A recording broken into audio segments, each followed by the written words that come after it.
Hello dears, ইংরেজি reading ও বানান শেখা কতটা সহজ তা আজকের ক্লাসটি করলে তোমরা বুঝতে পারবে। আসলে যখন আমরা নতুন করে রিডিং ও বানান শেখা শুরু করি তখন আমাদের কিন্তু ভাওয়েলের যে ডিফারেন্ট সাউন্ড সেটা কিন্তু খুবই প্রবলেম করে। পাশাপাশি যে কনসোনেন্টগুলো রয়েছে, কিছু কিছু কনসোনেন্ট আছে যেগুলো ডিফারেন্ট ডিফারেন্ট সাউন্ড ক্রিয়েট করে, তো এই সাউন্ডগুলো কিন্তু জানতে হবে। ঠিক সেরকমই যেমন আমরা জানি সি কখনো ক, কখনো স হিসেবে উচ্চারিত হয়, আবার কখনো সিএইচ পাশাপাশি থেকে চ হিসেবে উচ্চারিত হয়। তো এই বিষয়গুলো কিন্তু অবশ্যই জানতে হবে। ছোট্ট দুটো শব্দ তোমরা দেখে নাও, একদম ছোট শব্দ, পরিচিত শব্দ, যেমন সি এ ডাবল এল, এটার উচ্চারণটা call, but C E double L, cell. তো এখানে কিন্তু কল শব্দটিতে সি ক হিসেবে উচ্চারিত, নেক্সট যে শব্দটি আছে সেল, এখানে কিন্তু সি স হিসেবে উচ্চারিত। তো এই সাউন্ডগুলো যদি আমরা না বুঝি যে কখন কোন ধরনের সাউন্ড হয়, তাহলে কিন্তু আমরা কোনোভাবেই রিডিং অ্যান্ড স্পেলিংটা সঠিকভাবে করতে পারবো না। সো আজকের ভিডিওতে আমরা এটাই শিখব। তো দেখো, প্রথমে আমরা দেখব সি কখন ক এবং স হিসেবে উচ্চারিত হয়। যেহেতু সাউন্ড দুটি ক অ্যান্ড স, তো এক্ষেত্রে আমরা জাস্ট দুটো ট্রিক্স বা রুলস মুখস্থ করব বা জানবো, দেন সারা জীবন কিন্তু এটা আমাদের মাইন্ডে সেট হয়ে যাবে। সো ফার্স্ট রুল ইজ যে সি এর পর যখন ই আই ওয়াই থাকে তখন বা সেই শব্দে সি এর উচ্চারণটা স এর মতো হয়। দেখো রুলটা তোমরা লিখে নাও, আমি বলছি যে সি এর পর ই আই ওয়াই থাকলে সি স হিসেবে উচ্চারিত হয়। খুব ভালোভাবে রুলটা খাতায় লিখে নাও, ওকে, আর স্ক্রিনশট পালে নিয়ে নাও। তো সি এর পর ই আই ওয়াই থাকলে সি স হিসেবে উচ্চারিত হয়। এখানে এবার শব্দ দেখো, তাহলেই বুঝতে পারবে। যেমন প্রথম শব্দটা আমি দেখিয়ে দিয়েছি, দেখো প্রথম দিকে একটু ছোট ছোট শব্দগুলো দেখি রুলটা বোঝার জন্য, ওকে। যেমন cell, C E double L, cell, cell. তো এখানে কিন্তু সি স হিসেবে উচ্চারিত, কারণ কারণ হলো সি এর পর ই আছে। আমরা রুলে দেখেছি যে সি এর পর যদি ই আই ওয়াই এই তিনটি লেটারের মধ্যে যে কোনো একটি লেটার থাকে তখন কিন্তু সেখানে সি স হিসেবে উচ্চারিত হবে। যেমন কি এই শব্দটিতে সি এর পর ই আছে, তাই কিন্তু সি এখানে স হিসেবে উচ্চারিত, সেল। তো এই সেল শব্দের মতো করে আরেকটা শব্দ দেখো, যেমন সিমেন্ট, সিমেন্ট। তো এখানেও কিন্তু সি এর পর ই আসে, তো এই কারণেই কিন্তু এখানেও সি স হিসেবে উচ্চারিত, C E C M E N T, ment, cement. তো এখানে প্রথম সি ই হিসেবে উচ্চারিত, আর পরের ই কিন্তু, সরি, এখানে প্রথম যে ইটা রয়েছে এই ই কিন্তু ই অর্থাৎ লং সাউন্ড ক্রিয়েট করছে, আর পরের যে ই সেটা কিন্তু শর্ট সাউন্ড ক্রিয়েট করছে। তো এই লং সাউন্ড শর্ট সাউন্ড কিন্তু আমি শিখিয়ে দিয়েছি, আর তোমরা যদি চাও তো নেক্সট আমি আবারও শেখাতে পারি, কমেন্ট করো। তো এখানে কিন্তু এটা সিমেন্ট। এবার নেক্সট সাউন্ড দেখবো বা নেক্সট শব্দ দেখবো আমরা, city, C I T Y, city.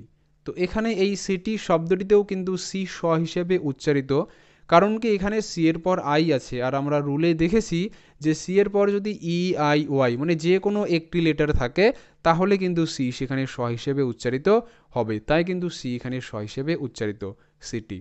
এরকম শব্দ যেমন circle, C I R C L E, circle, circle.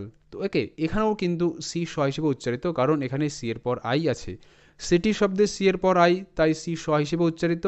Circle শব্দটিতেও C এর পর আই আছে, তাই সি এখানেও স হিসেবে উচ্চারিত। আশা করি বুঝতে পারছো। নেক্সট আমরা দেখব সাইকেল, সাইকেল।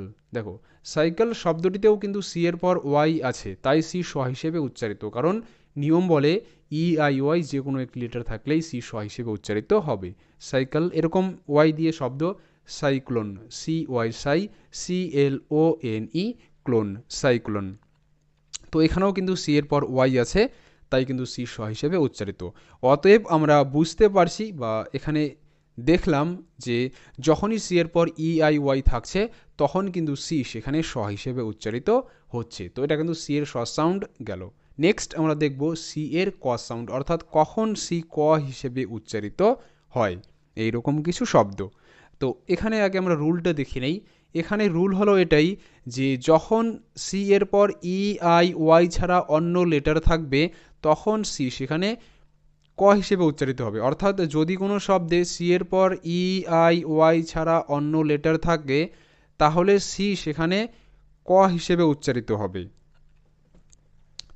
আগে ছিল যে সি এর পর যদি ই আই ওয়াই থাকে তাহলে সি সেখানে স হিসেবে উচ্চারিত হয়, কিন্তু এখানে বলা হয়েছে যে যদি সি এর পর ই আই ওয়াই বাদ দিয়ে অন্য যে কোনো লেটার থাকে তখন সি সেখানে ক হিসেবে উচ্চারিত হবে। যেমন শব্দ প্রথমে একটা দেখিয়ে দিয়েছি, ইজি একটা শব্দ, কল, CALL, কল। তো এখানে কিন্তু সি এর পর এ আছে, অর্থাৎ ই আই ওয়াই এই তিনটি লেটার বাদ দিয়ে অন্য একটা লেটার ই, তাই কিন্তু সি এখানে ক হিসেবে উচ্চারিত, call. Next content, content, CON একটা পার্ট, কন, TENT, টেন্ট, টেন্ট, কন্টেন্ট। তো এখানেও কিন্তু সি ক হিসেবে উচ্চারিত, কারণ একটাই, কারণ এখানে সি এর পর ই আই ওয়াই ছাড়া অন্য লেটার আছে, অন্য লেটারটি ও। ওকে, কন্টেন্ট এর মতো করে আর একটা শব্দ দেখো, কনট্যাক্ট, CON, কন, TACT, ট্যাক্ট, কন্ট্যাক্ট। এখানেও সি এর পর ও, কাজেই কিন্তু এখানেও সি ক হিসেবে উচ্চারিত, কনট্যাক্ট, কন্ট্যাক্ট। বুঝতে পারছো বিষয়টা? খুব ইজি। নেক্সট শব্দ দেখো, কালচার, CUL, কাল, TURE, চার, কালচার, কালচার। তো এখানেও কিন্তু সি এর পর ইউ আছে, অর্থাৎ ই আই ওয়াই বাদ দিয়ে অন্য লেটার, তাই এখানেও কিন্তু সি ক হিসেবে উচ্চারিত হবে, কালচার। তো আশা করি বুঝতে পারছো সি কখন ক এবং কখন স হিসেবে উচ্চারিত হয়। নেক্সট আমরা দেখব সি কে। সি কে একসাথে থেকে কিন্তু ক সাউন্ড ক্রিয়েট করে, মানে সি কে যদি পাশাপাশি থাকে তাহলে ক হিসেবে উচ্চারিত হবে। এরকম শব্দ যেমন লক, LOCK, লক, লক, অর্থাৎ এখানে এলতে ল, ও এর শর্ট সাউন্ড অ, ল অ ল, সি কে মিলে ক সাউন্ড, লক। এভাবে ক্লক, CLOCK, ক্লক। তো এখানে কিন্তু প্রথম সি ক হিসেবে উচ্চারিত, কারণ সি এর পর এখানে এল আছে, তাই সি কিন্তু ক হিসেবে উচ্চারিত, কয়লা, ক্ল। ও এর শর্ট সাউন্ড অ, তাহলে ক্ল অ ক্ল। পরে সি কে মিলে কিন্তু ক সাউন্ড হবে, কারণ সি কে ডাইগ্রাফ, সি কে মিলে ক হিসেবে উচ্চারিত হয়। তো ক্ল অ ক, ক্লক, CLOCK, ক্লক, ক্লক। এরপর ক্লিক, CL, এখানেও সি ক হিসেবে উচ্চারিত, কারণ সি এর পর এল আছে, ই ওয়াই বাদ দিয়ে অন্য লেটার, তো সি এখানে ক হিসেবে উচ্চারিত, ক্ল। আই তে ই, ক্লি, সি কে মিলে ক sound, click, CLICK, click, click. Okay, তো এটা কিন্তু সি কে মিলে ক সাউন্ড গেল। নেক্সট আমরা দেখব CH। CH নিয়ে কিন্তু চ সাউন্ড হয়, CH একসাথে চ হিসেবে উচ্চারিত হবে।